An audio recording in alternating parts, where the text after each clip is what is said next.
সিলেটের কোম্পানিগঞ্জের শাহ আরফিন টিলা এক সময়ের ঐতিহাসিক ও ধর্মীয় পূর্ণভূমি, কিন্তু আজ সেটি পরিণত হয়েছে পাথর খেকোদের দখলদারিতে। হাজার বছরের পুরনো টিলা এখন ভাঙা গর্ত আর পানি ভর্তি পুকুর ছাড়া আর কিছুই নয়।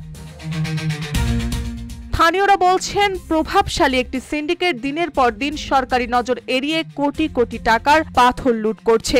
এই সিন্ডিকেটের সঙ্গে জড়িত স্থানীয় আওয়ামী লীগ, যুবলীগ, এমনকি বিএনপির নেতাকর্মীরাও। মাঝারের খাদেম পরিবারের কয়েকজন সদস্যের নামও এসেছে এই চক্রের সাথে জড়িয়ে। RICL TMX, যুগের পর যুগ স্থাপনা থাকে মজবুত। শুধু পাথর নয়, টিলা কেটে পাথর বিক্রি হচ্ছে দিনের আলোয়।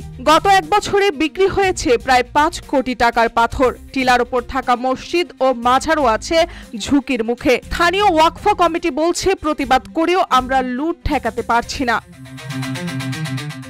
পরিবেশ কর্মীদের দাবি, আইন শৃঙ্খলা বাহিনী থেকে শুরু করে প্রশাসন সবাই জানে কারা এই লুটপাট করছে, কিন্তু প্রতিদিন গাড়ি থেকে টাকা আর বোমা মেশিন থেকে নিয়মিত চাঁদা আদায়ের কারণে কেউ তাদের থামাচ্ছে না।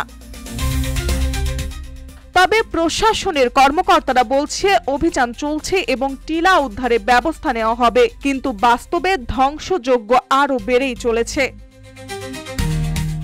একসময়ের আধ্যাত্মিক আস্তানা আজ পরিণত হয়েছে অপরাধীদের লুট ক্ষেত্রে। প্রশ্ন থেকেই যায়, ঐতিহ্য রক্ষার নামে শুধু অবিশ্বাসী কি মিলবে, নাকি সত্যিকারের পদক্ষেপে বাঁচানো যাবে শাহ আরফিন টিলা? মার্জিয়া মৌ, রূপালী বাংলাদেশ।